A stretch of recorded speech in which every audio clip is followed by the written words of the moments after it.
se Društvo za zdravje srca in ožilja Slovenije vključuje v veliko svetovno akcijo obeleževanja Svetovnega dneva srca. Z nami bodo danes trije predstavniki vodstva Društva za zdravje srca, predsednik primarij Matija Cevc in podpredsednica dr. Tjaša Žentin Cuderman, in malo kasneje se nam bo še drugi podpredsednik pridružil, profesor Uroš Grošelj. Tema je, kot sem rekel,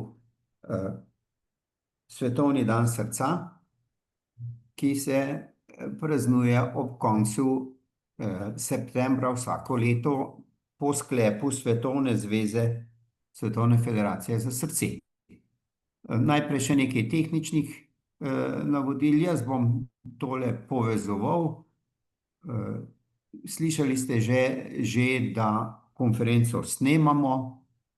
Prosim vse tiste, ki ne govorijo ali ko ne govorimo, da imamo izključene mikrofone, da ne bi motili konference. In pa po konferenci, brž ko bomo tole naredili, bomo vsem posredovali tudi sporočilo za javnosti ob Svetovnem dnevu srca. Zdaj pa ima besedo primarij Matija Cevc, predsednik društva. Izvoli. Ja, hvala lepa za besedo.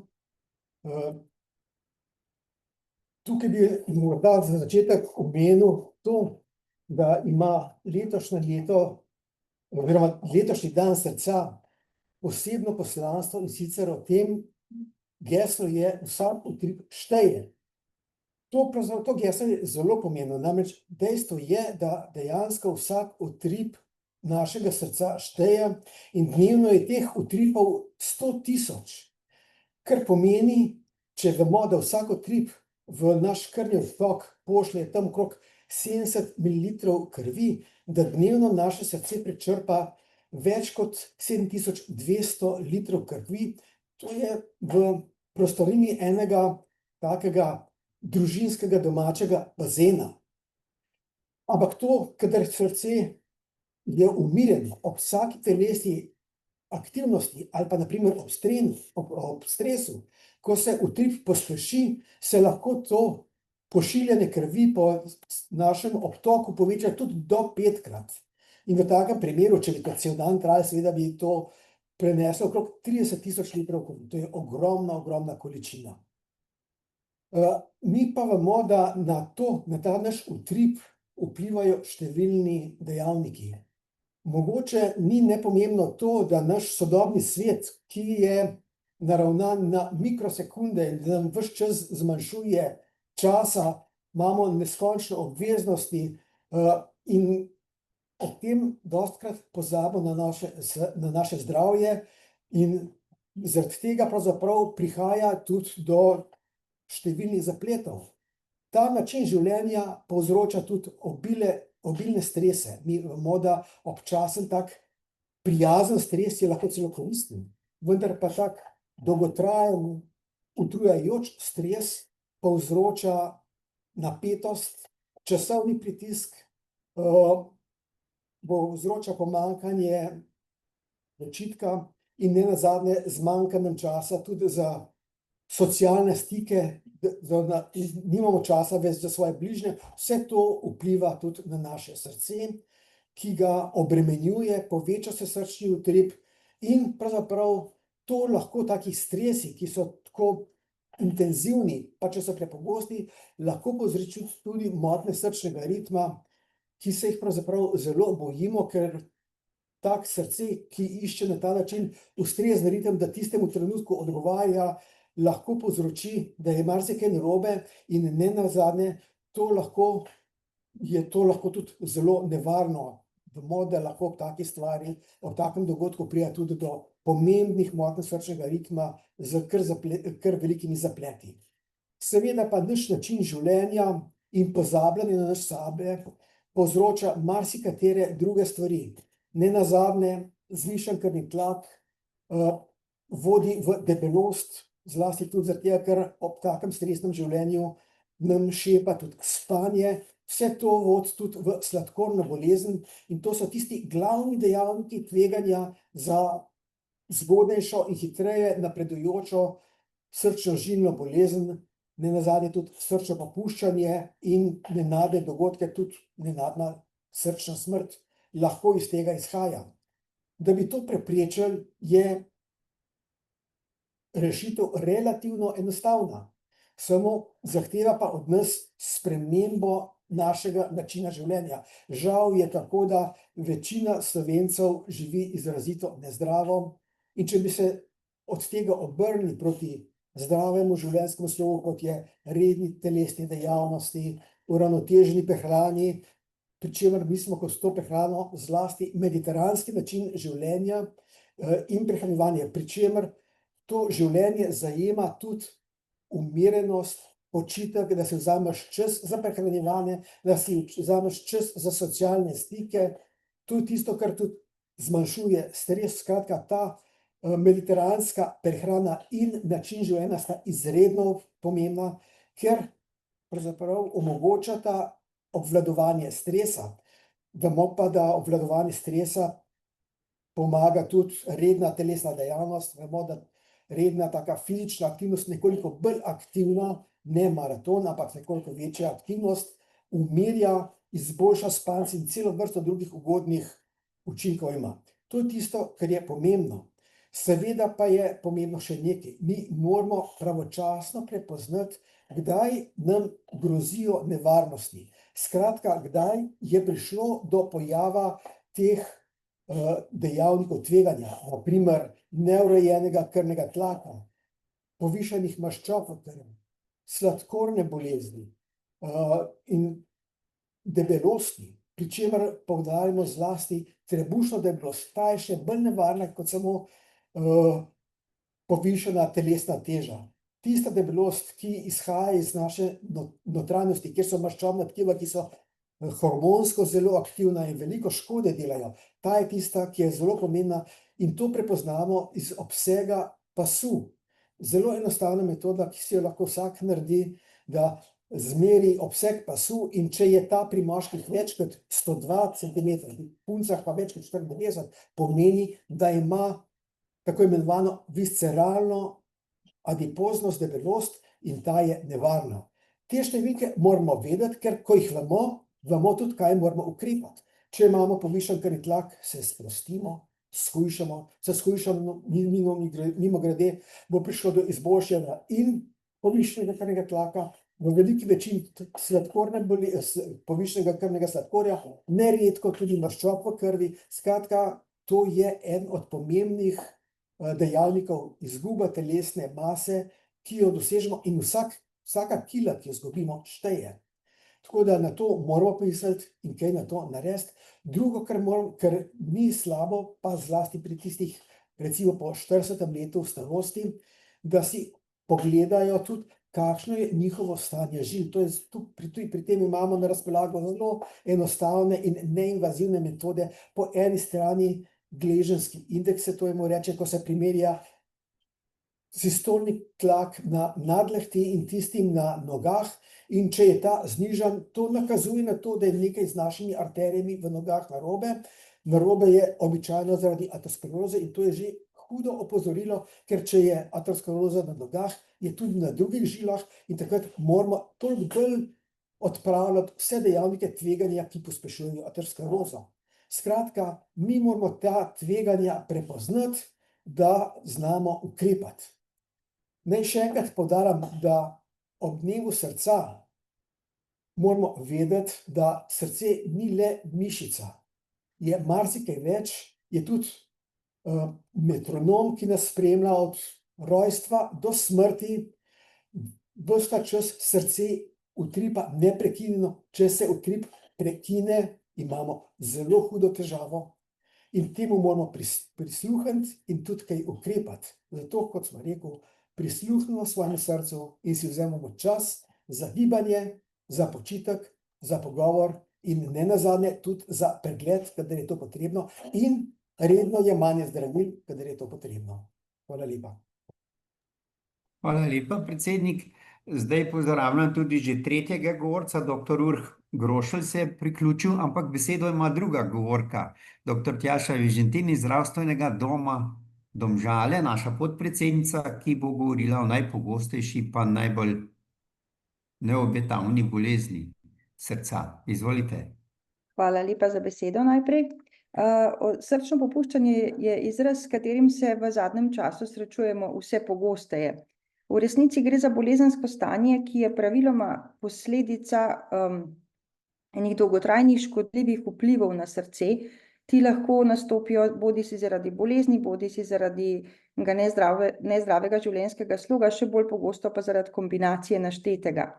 In ob tem srce opeša. Takšno opešano srce pa v resnici ne more prečrpati dovolj krvi, da bi zadostilo potrebam celotnega organizma.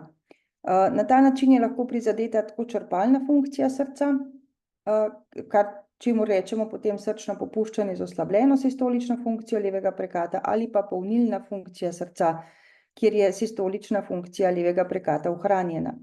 Ampak tisto, kar je v resnici najbolj pomembno, ne glede na vrsto srčnega popuščanja, do katere pride, je to, da ta bolezen v bistvu prinaša veliko breme, tako za posameznika, se pravi za tistega, ki je bolan, kot za njegovo družino in seveda za celotno družbo in zdravstveni sistem. Namreč ti bolniki so praviloma slabo zmogljivi. To so tisti, ki potem hitro potrebujejo pomoč tako doma kot tudi pogosto v zdravstvenih ustanovah, veliko obiskujejo zdravnika, jemljejo številna zdravila, zelo pogosto so hospitalizirani. Nekako ocenjujemo, da v Sloveniji je teh hospitalizacij zaradi srčnega popuščanja vsaj okrog 6.000 na leto. In tudi prognoza bolezni ni dobra. Letna smrtnost je ocenjena tam kar nekje na 15%, v 5 letih pa pri napredovalih oblikah bolezni umre vsak drugi bolnik, kar je bistveno slabša statistika kot pri številnih rakavih boleznih. Srčno popuščanje v bistvu sodi v skupino kroničnih nenalezljivih bolezni, s katerimi se v svetu in pri nas vedno več ukvarjamo in jih predvsem skušamo preprečiti, tudi zaradi tega, ker predstavlja izjemno veliko breme za družbo, kot sem rekla. Srčno popuščanje je tudi izjemno pogosto. V celotni populaciji ga najdemo nekje v 3%, ampak velika večina bremena je pa na starejši populaciji, se pravi v starosti nad 65 let, je v bistvu prisotno pri 11% ljudi, kar je veliko. Še posebej, če vemo, da se populacije izjemno hitro starajo. Slovenija je pri tem v vrhu, tudi po evropskih statistikah, in če je trenutno v Sloveniji okrog 22% ljudi, ki so starejši od 65 let, pričakujemo, da jih bo v 25 letih 30%. In si lahko predstavljamo seveda, da bo naraščala tudi pogostnost srčnega popuščanja. Srčno popuščanje je v bistvu vedno posledica nečesa, Kot sem rekla že prej, se pravi ene ali več bolezni, ki okvarjajo srčno mišico posredno ali neposredno. Zelo pogosto je to visok krvni tlak, se pravi arterijska hipertenzija, potem koronarna bolezen, ki je pač ena od oblik aterosklerotične bolezni, predvsem so prizadeti tisti, ki so že utrpeli srčni infarkt.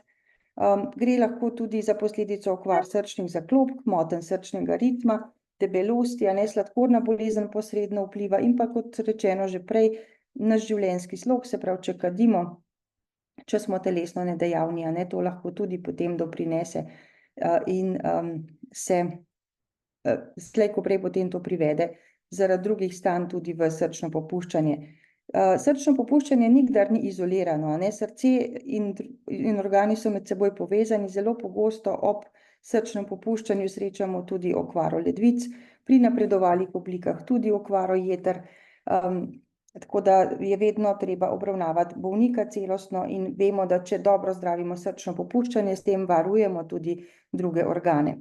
Predvsem pa je še vedno pomembno, da to bolezen preprečujemo, kar je daleč najlažje, tako da dobro in ustrezno zdravimo vse tiste bolezni, ki lahko v srčno popuščanje privedejo. Če pa do srčnega popuščanja že pride, da ga prepoznamo zgodaj, da začnemo zdravljenje zgodaj. Namreč zdravljenja so dokazano učinkovita in upočasnjujejo tako napredovanje bolezni kot tudi hospitalizacije zaradi te bolezni, čemer se seveda želimo izogniti v kar največji meri. Ugodno vplivajo tudi na prognozo bolnikov, tako da ozaveščanje je tukaj ključno, ne samo glede bolezni, vendar kakor tudi zaradi srčnega popuščanja in njegovega zdravljenja. Na voljo so številna zdravila, tudi javnozdravstveni programi, ki nam to omogočajo, nenazadnje tudi delovanje Društva za srce, pa vendar je ob vsem tem, kar vemo in kar imamo na voljo, delež posameznikov, ki so deležni take obravnave, kot bi jo potrebovali, premajhen, ne samo pri nas, ampak tudi v svetu. Hvala lepa. Hvala lepa. Mi smo v društvu zbrani iz številnih vetrov po cele države in seveda pokrivamo tako tudi različne zdravstvene dejavnosti in zdaj bo naš podpredsednik, profesor dr. Urh Grošelj, se spustil malo med mlajše bolnike. Izvolite, dr. Grošelj. Hvala lepa za vabilo. Drži, jaz sem po svoji stroki pediater, zato vedno majčkeno še to perspektivo zastopam. Jaz bi omenil, da je ob tem dnevu srca, 29.9., je 24.9. v bistvu nekoliko vezano še ta svetovni dan družinske hiperholesterolemije, ki ga tudi vsako leto omenimo, zato ker to je tudi eno področje, ki še ni v tem smislu, kjer cilji niso še povsem doseženi. Družinska hiperholesterolemija je najpogostejša življenje ogrožajoča dedna motnja, pri človeku prizadene 1 na 300 oseb, to pomeni, v Sloveniji je to v bistvu kar za eno manjše mestece, mogoče za en Kamnik ljudi, ki imajo družinsko hiperholesterolemijo in kar pomemben del njih se tega ne zaveda. Ob tem pa seveda, naj dodam, se pravi, srčno-žilne bolezni so vodilni vzrok še vedno globalne umrljivosti. Prej je bila ena zanimiva primerjava z rakom povedana pri srčnem popuščanju, se pravi, da ima lahko večjo umrljivost kot večina rakov, ob tem pa nekako to ni mogoče vedno na ta način dojemano pravilno. Se pravi, tukaj vidimo, ampak srčna žilna bolezen pomeni v bistvu že eno končno fazo ene dolge poti, se pravi, na to pot je posameznik stopil lahko že v rojstvu, takrat, ko gre za neke dedne dejavnike tveganja, ali mogoče kasneje kmalu, že v otroštvu, v mladostništvu z izbiro nekega mogoče neoptimalnega življenjskega sloga, se pravi, premalo gibanja, neprimerna hrana in mogoče kajenje. Tako da v bistvu, če hočemo mi res preprečevati, se pravi, če dalje več je tukaj govora o primarni preventivi, se pravi, primarna preventiva pomeni preprečevanje, da se v bistvu zapleta, da se srčno-žilna bolezen sploh pojavi. Še vedno je v večini držav nekako najbolj pomembna sekundarna oziroma terciarna preventiva, ko gre v bistvu za ukrepanje ob tem, ko je že prišlo do zapleta, že do pojava bolezni in se potem preprečuje v bistvu nadaljnja poslabšanja bolezni, ampak v resnici, če pa hočemo bolj strateško, mogoče tudi v prihodnje bo to čedalje bolj pomemben vidik, je pa v bistvu razmišljanje iz vidika primarne preventive, kako v bistvu preprečevati sploh prvi zaplet oziroma sploh pojav zapleta. Ampak če hočemo mi zares razmišljati o primarni preventivi, moramo v bistvu začeti s temi aktivnostmi oziroma že v otroški dobi. Se pravi, če hočemo biti učinkoviti pri preprečevanju zapletov, moramo zgodaj začeti v otroštvu. In tukaj nekako Slovenija ima v bistvu neko dobro pozicijo, zdaj smo že nekaj let zapored tudi ob tem dnevu družinske hiperholesterolemije 24.9.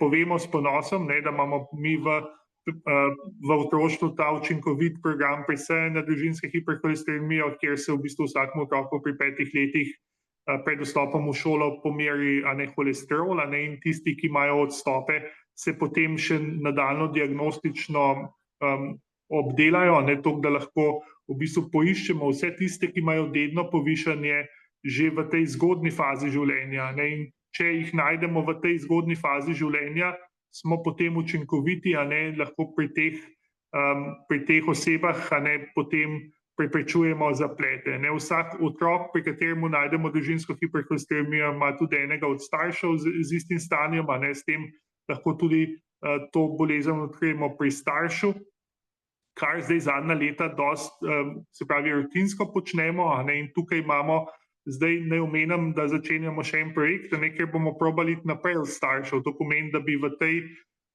družini iskali še sorodnike, a ne samo prvega dednega reda, ampak tudi drugega dednega reda. To pomeni, da bi šli naprej do starih staršev, stricev, tet, a ne, in po možnosti še dlje od tega. Zdaj začenjamo v letošnjem letu en pilotski program, kjer bomo videli, koliko dejansko lahko v eni družini, kjer poznamo, a ne, v bistvu recimo otroka in potem še starša za družinsko hiperholesteremijo, koliko v bistvu dodatnih sorodnikov lahko s tem odkrijemo. Ne. S tem bomo videli, ali je to neka primerna strategija. Ne. Danes so sicer družine manjše že, a ne, tudi niso toliko več mogoče te razširjene družine povezane med sabo, ne, je to mogoče večji izziv kot v preteklosti, a ne, še vedno smo pa mnenja, da je to lahko zelo pomembna strategija. Ne. Ob tem učinkovitem, uspešnem programu, tudi v bistvu mednarodno prepoznanem programu odkrivanja družinske hiperholesteremije, imamo tudi druge programe, a ne.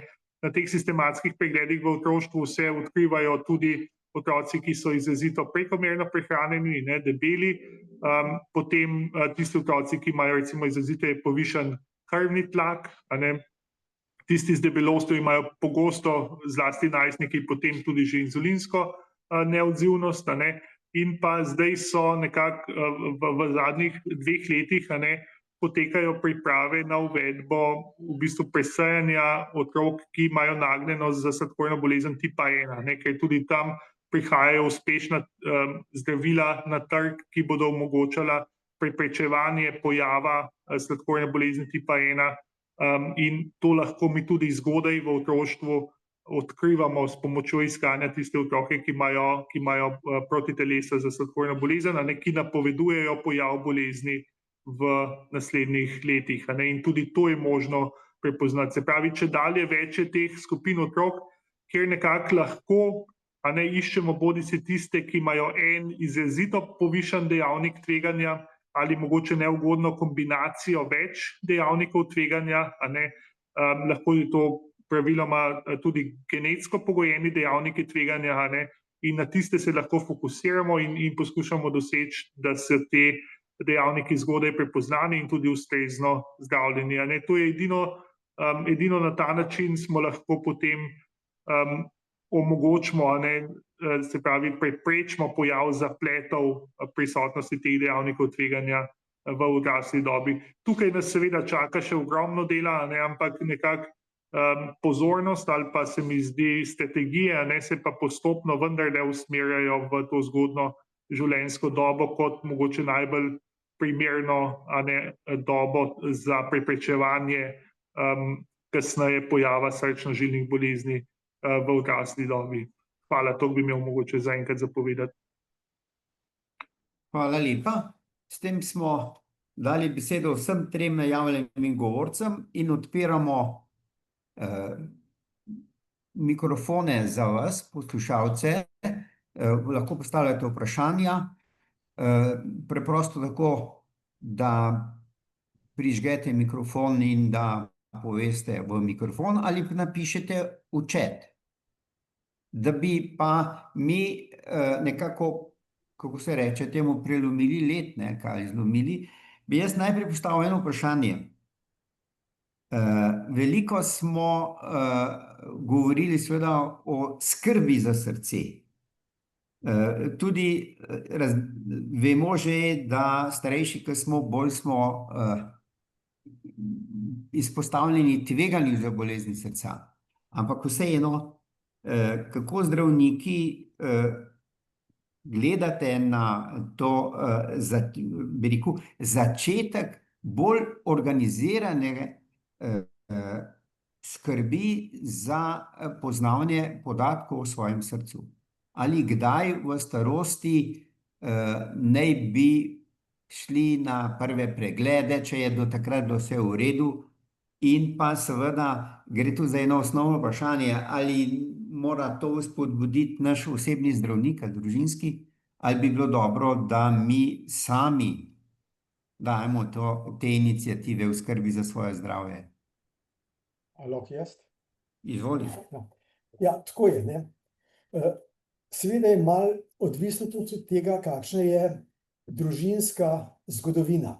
Pri tistih, v katerih družine so osebe, ljudje, ki so zgodaj doživljali kakršenkoli srčno-nočni dogodek, tam je prav, da začnemo že pri otrocih. To je ravno tisto, kar je prej profesor Grošelj rekel. Če imamo družinsko hiperholesterolemijo, je treba to čim prej odkriti, zato da se tudi pravočasno začne zdraviti. Izkazalo se je namreč, da pri otrocih z družinsko hiperholesterolemijo lahko z pravočasnim pričetkom obvladovanja te motnje dosežemo, da je ogroženost teh otrok praktično enaka tistim, ki te motnje sploh nimajo. Po drugi strani pa vemo, da eden od največjih dejavnikov tveganja je staranje. In tega pač zaenkrat še ne znamo pozdraviti. Lahko si pa pomagamo tako, da pravočasno pričnemo obvladovati vse ostale dejavnike tveganja, o katerih sem jaz prej malo govoril. Od hipertenzije, sladkorne bolezni, prekomerne prehranjenosti, dislipidemij. In prej, ko bomo to začeli zdraviti, manj škode bodo naredile te stvari. In to nam zagotavlja lahko to, da bomo imeli zdravo in kvalitetno starost. Skratka, v Sloveniji smo pravzaprav na tem področju relativno dobri, ker imamo program preventivni, ko se že pri relativno mladih ljudeh začne iskati te dejavnike tveganja, vendar pa vsak je odgovoren za svoje zdravje sam. In jaz mislim, da tukaj je prav, da je pobuda tudi strani vsakega posameznega človeka v Sloveniji, da če že doktor ali pa referenčna sestra pozabi nanj, da on zase ne pozabi. In da gre pravočasno si tako preventivno pogledati, kaj se dogaja, da ima doma merilec krvnega tlaka, po možnosti takega, ki ti tudi pokaže, a je srčni utrip reden ali ni. To, da naši sodobni merilci tlaka vse omogočajo. Skratka, na ta način lahko več muh na en mah, kot krojaček, junaček, ubijamo in si zagotovimo zdravo in kvalitetno življenje. Hvala. Zdaj v chatu imamo vprašanje za dr. Vižintinovo. Če samo na hitro povem, vprašanje se nanaša na srčno popuščanje pri mlajših od 65 let, tako pri delovni populaciji. Izvolite. Hvala za vprašanje. Srčno popuščanje seveda se lahko pojavlja tudi pri mlajših od 65 let. Vemo, da tudi zato, ker se tako arterijska hipertenzija, ne vem, včasih pojavi že pri 40. letu ali že prej, in dolgoletna arterijska hipertenzija seveda tudi ukvarja srčno mišico in je možno, da imamo simptome srčnega popuščanja bistveno pred 65. letom. Samo breme, a ne srčnega popuščanja oziroma delež populacije je pri starostnikih večji, sicer pa srečujemo srčno popuščanje tudi pri mlajših. Kar se simptomov tiče, simptomi so lahko zelo očitni ali pa zelo nespecifični. Če nam začnejo otekati noge, bomo seveda to opazili, bomo pozorni, ali pa če na hitro začne naraščati teža, takrat bomo poiskali zdravniško pomoč. Večja težava je, če v bistvu se začne subtilno, recimo z enim upadom telesne zmogljivosti, z sapo pri naporu, ki jo mimogrede pripišemo samo temu, da se pač staramo, in v bistvu to spregledamo in se ne razišče, ali je vzrok v srčnem popuščanju ali morda v čem drugem. Tako da, če bi na kakšno stvar opozorila, ne glede na starost, je gotovo to, da moramo biti pozorni na to, na zmogljivost, na upad, se pravi predvsem na sapo pri naporu, in da tega ne zanemarimo, sploh zato, ker so se zdaj stvari tudi toliko poenostavile, da je široko dostopen tudi laboratorijski test, ProBNP se mu reče, ki je nek marker počutja srčne mišice v narekovajih, in je dostopen v vseh zdravstvenih domovih, tudi v Društvu za srce se ga da določiti. In ob res negativnem rezultatu potem iščemo druge vzroke, ob pozitivnem pa potem raziskujemo naprej. Ja, hvala. Jaz bi sicer rekel, še eno podvprašanje tu postavil, ne. Gre za, če se nam pojavi sapa, pa tole, ko gremo po stopnicah, ne, se mi zdi, da prepogosto to pripisujemo slabi kondiciji. Lahko se pa pojavi Prepogosto, srčno ja. popuščanje, ne. Hitro rečemo, ja, saj zato, ker pač, ne vem, letos nisem nič telovadil, pa tako naprej, a ne, ampak malo moramo biti objektivni, pa poskusiti to v kontekst postaviti in vedno je boljš kakšno stvar preveč narediti, kot pa premalo, a ne. In če izključimo, da je to ni srčno popuščanje, ampak da je dejansko res samo slaba kondicija oziroma zasedenost, potem tudi lažje in z lažjim srcem se spet lotimo ene redne telesne aktivnosti, ker vemo, da je to varno. Tako da v vsakem primeru, a ne, taka sapa pri naporu, slaba zmogljivost, se splača pogovoriti vsaj z družinskim zdravnikom za začetek, izključiti, da ne gre za neko pomembno bolezen srca in potem pač se lotiti te redne telesne aktivnosti ponovno, recimo, zato da pridobimo na kondiciji, če ni drugih vzrokov. Hvala lepa. Morda samo še dodatek to, ne, če bi bilo to samo od kondicije, to postopoma napreduje. Pri srčnih popuščanjih pa navadno pride relativno hitro do poslabšanja in če to opazimo, moramo biti pozorni. Ja, zdaj naprej v chatu, to pa mislim, da bo dr. Grošelj odgovoril, kdaj so začeli spremljati otroke za hiperholesterolemijo, v katerem obdobju? Ja, se pravi, tam meritev holesterola v okviru teh sistematik je bila uvedena že zdaj, se mi zdi, skoraj 30 let nazaj, se pravi že še v 90-ih letih. Kasneje, po letu 2011, izvajamo genetsko diagnostiko v tem drugem koraku, a ne, s tem smo nekako v bistvu nekaj meritev holesterola, nekaj je pa to, se pravi, ker gre za dedno motnjo, a ne, da lahko dejansko postavimo ali pa uvržemo diagnozo z genetsko analizo. To pa delamo zdaj dobrih 10 let na pediatrični kliniki in od takrat naprej imamo tudi majčkeno boljši pregled, bi jaz rekel, nad izvajanjem tega programa. Hvala. Zdaj pa še eno vprašanje imam in sicer mislim, da je spet za dr. Grošlja, najbrž mogoče za vse tri. Nas v društvu skrbi, da se mlada generacija, bi rekel, vse bolj odmika od zdravega načina življenja.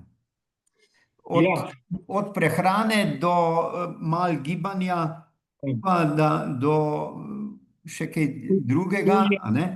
In me zanima, ali že medicinska stroka opaža posledice takega ravnanja na zdravstvenem stanju, recimo generacije, ki je več najmlajša?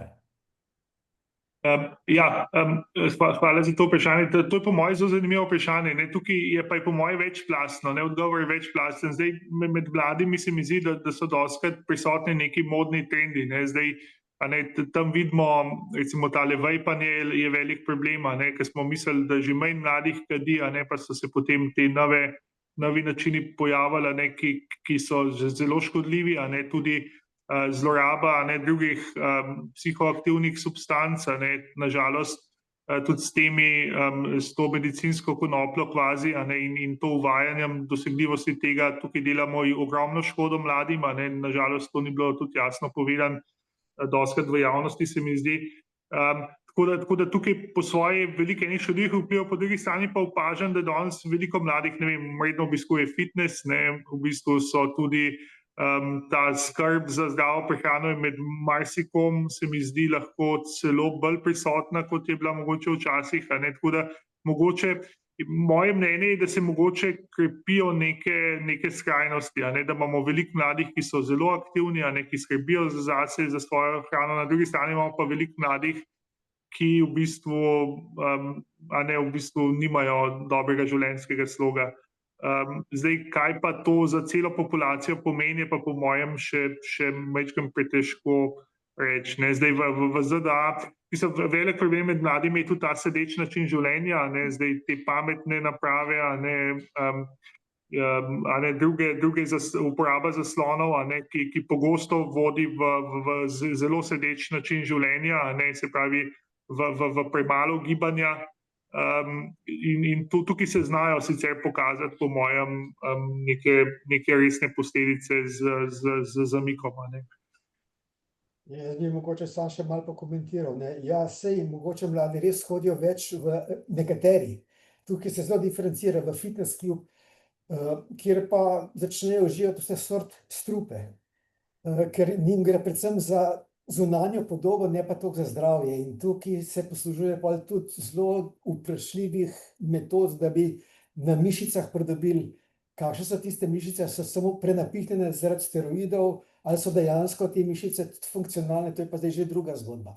Tak je moj vtis, ampak jaz sem starejša generacija, tako da. Mogoče samo še en komentar. Včasih je mlade odrasle, ki jim ugotoviš eno kronično bolezen, izjemno težko zdraviti, zato ker nočejo biti bolni. In sprejeti pri 30, 35 letih eno kronično zdravilo je psihološko pogosto kar velik udarec. In nekateri se potem temu izogibajo v smislu, da pač ne želijo jemati zdravil, da ne upoštevajo navodil. In je to včasih tudi problem, no. Razložiti oziroma dejansko biti v enem takem odnosu terapevtskem, da pač ta človek razume, da je to za njega dobro, čeprav v ta moment nima še nobenih težav z tega naslova. Hvala lepa. Jaz nimam več vprašanj, v chatu tudi ne vidim. Pomeni, da smo izčrpali. Torej, naj še enkrat spomnim, Svetovni dan srca je bila današnja tema. Rad bi povedal tudi tole, da Društvo za zdravje srca in ožilja Slovenije s svojimi podružnicami po Sloveniji organizira ob tem dnevu številne prireditve, ki so namenjene ozaveščanju prebivalstva o nujnosti, da vsak sam skrbi za svoje srce. Vem, da bo prireditev že ta petek v Brežicah, mislim, da ob 6. zvečer, da bo v soboto na Gorenjskem v gozdu v Martuljku, da imamo v Ljubljani tudi v soboto osrednjo prireditev na Prešernovem trgu. Pa še drugje bodo, o vsem tem seveda se lahko pozanimate na eni strani v naši reviji za srce, drugo pa na spletnih straneh društva in tudi posameznih podružnic, s čimer vas seveda vse vabimo, da se nam pridružite. Mogoče bo pa to prispevalo k temu, da bomo vsak zase in vsi skupaj bolj skrbeli za svoje srce. Jaz se zahvaljujem vsem trem govorcem, ki so prispevali k temu, da bomo nekaj več vedeli o svetovnem dnevu srca in o tem, čemu je namenjen. Mi bomo iz društva poslali v nekaj minutah, relativno kratkem času, tudi izjavo za javnosti, kjer bo povzeto pravzaprav to, kar so govorci povedali, in pa tam bodo tudi kontaktni podatki, da če bo kdo hotel od koga od govorcev še dodatne izjave, ga bo lahko kontaktiral. Hvala vsem, ki ste bili z nami, in hvala seveda tudi vsem tistim, ki kakorkoli prispevate k temu, da se ta ideja Svetovnega dneva srca in pa sploh preventive bolezni srca in ožilja širi med slovenskim prebivalstvom. Bi želel še kdo kaj povedati od govorcev mogoče? Če ne, potem najlepša hvala in gremo v akcijo za svoje srce. Nasvidenje. Hvala. Nasvidenje. Nasvidenje.